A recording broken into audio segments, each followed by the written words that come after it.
talk about what to expect on CNA exam day. So, are you getting ready for your Prometric exam to become a certified nursing assistant? Are you thinking about becoming a CNA and have lots of anxiety about what the test is and what to expect on the exam? Let's talk about it. I'm Erica. I'm a registered nurse. I own Love Range Medical Training Center here in Gainesville, Florida. I teach all courses: CNA prep, medical assistant prep, phlebotomy prep. I teach med tech, CBR first aid, all the things here in Gainesville. Okay, so let's talk about what to expect on CNA exam. Okay, so initially to become a CNA, the requirements for Prometric is that you pay your fee, which is a $155 fee to take first to sit for the exam. If you've never sat for Prometric, you're going to have to register on the Prometric site. I do that with my students in my class. But in order to take their exam, you're going to need to register on the Prometric website. Once you register, it's going to give you the option to pay for the class. So the class is $155, and that is for written and for the skills portion of the test, okay? So that's $155. Usually once you pay that fee, you're going to need a level 2 background check, okay? Level 2 meaning a live scan is what it's called, not a local sheriff's department scan. It has to be a live scan digitally nationwide, okay? So it's called a live scan. All that will have to be submitted to Prometric. Once Prometric receive all that, they're going to process it.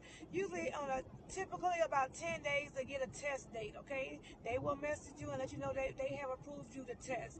They're going to send you a test date. So it's not like you get to pick your own test date. They're going to tell you when your test date is, okay? Once you get all those things, now you know you're ready. So I just say for you to get what to expect on test day. Hopefully you've been preparing before, because what you don't want to do is show up there without any preparation, because preparation decreases anxiety. Preparation decreases anxiety.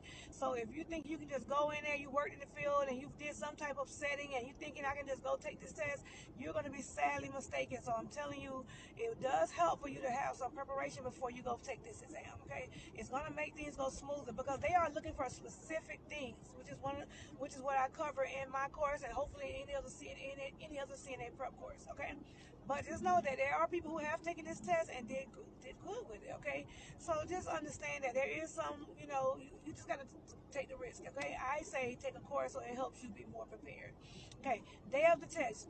Arrive to that test site at least an hour ahead. They say 30 minutes. I say an hour. Be in the parking lot, okay? It's going to help decrease all your anxiety. If you're there on time, you're not running late. Prepare the night before, getting all your things ready, because everything that can go wrong will go wrong that day, okay? Once you get to the test site, you need to be walking in at least 20 to 30 minutes ahead. Do not go in there late. They will turn you down. If you are late to that test site, they are going to cancel you and you're going to pay your fees again, okay? By some chance, if they send you a test date that will not work for you, you have up to 5 days prior to reschedule that test date. Okay, they're gonna send you a test date and just say you just cannot do the date they send you. They're gonna require a $35 rescheduling fee. Okay, but that still give you the option to still reschedule it. Because if you don't want, if you call them less than 5 days in advance, they are gonna make you pay for that all over again. It's $155 that nobody has to send it around. Okay, so keep that in mind. Now you're at the test site. You're gonna go in, and so basically what is gonna happen is that they're gonna depend. Let me just add about the level 2 background. I need to tell you, on the level 2 background, if you've had a level 2 background done within the last 5 years, it will be in clearinghouse, which is where those are housed at, where they're kept at. So when Prometric go to look for it, they will find it in clearinghouse if you've had one in the last 5 years, okay? So you do not have to pay for that again.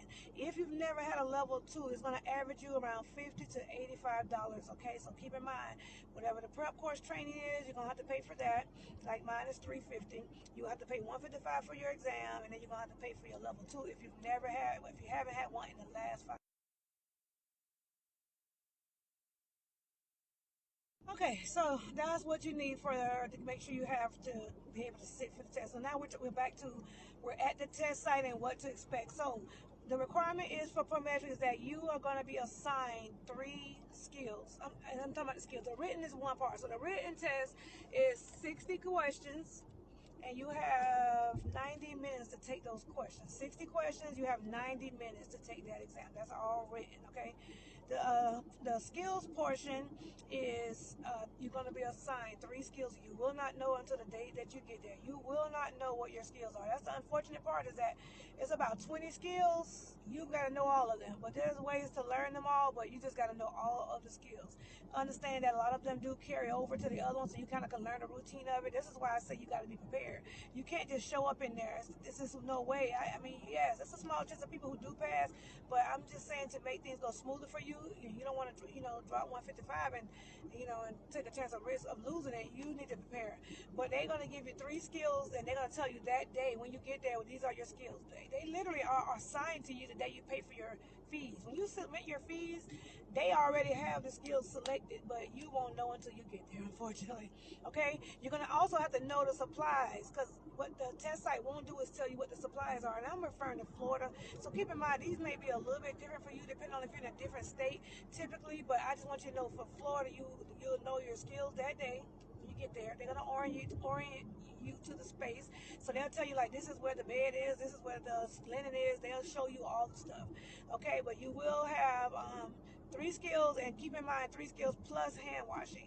Okay, because hand washing is another skill. That's almost like you got 4 skills, because you got to know how to do hand washing, and you got to, because they're going to check you off on that. And once they check you off on hand washing, they will tell you, hey, you can simulate hand washing at this point, meaning you can just tell them how, that you're doing your hand washing. Like, they'll just watch you go to the sink, and you'll look like you're washing it, but you'll just stand there for a second and then go ahead and do your skills. Okay, so for the most part, once you do all that, you're going to do the skills portion, you're going to do the written portion. They're going to make sure that all the students have done both, and then they're going to go ahead and submit, and you will know right then on the written if you pass. But the skills portion, they got to submit all that stuff into the computer. They add all that stuff up, and it is an algorithm. They are not the ones who grade it. It's going into a computer system, so you can't, like, oh, I'm going to confront the nurse evaluator. No, because they not the ones who grade it. It literally goes into the computer system, and it's going to tell them whether or not you met all the requirements. Because it depends on if you basically, it depends on what you miss. If you miss something significant, it will, you could fail. You could definitely miss some minor things and not fail. So it definitely goes based on the algorithm. So you will know before you leave. So once they submit all that stuff in the computer, you're gonna get your results, whether or not you pass the skills or the written portion. You just keep in mind that hopefully you've passed both portions. But if the part that you do pass, if they say you only pass one portion, you don't have to retake that part again. You have up to you're good up to 2 years to retake the second part. I would recommend go ahead as soon as you can, because you can actually retest as early as 30 days, and you can actually pay the same day to retest. But just keep in mind that you got at least, it's good, you have up to 2 years to retake to have both of them completed to become a certified nursing assistant. Okay, and that's for the state of Florida that I'm referring to. So yeah, hopefully this helps you. Also, just understand that Prometric is a third party for the Florida Board of Nursing. That is who my license is through, the Florida Board of Nursing. So once you are certified, your certification will come from the Board of Nursing, which will be on the website. And so typically within a few days after you take your exam, you should see your actual certificate up on their website. So you'll actually have the official copy of it. So yeah. So hopefully it's been helpful. Like I say, I try to give you guys a lot of tips and tricks, and keep your guys, in the know of, what to expect and what goes on. I talk about all my courses, CNA. I do a lot of videos teaching you how to do the skills properly. I have videos with students doing them. I actually have videos with me doing them, showing you instructor-led videos. And I do, all the things. So yeah, if you have any questions, listen below. But hopefully this is helping you. Hopefully this helps you.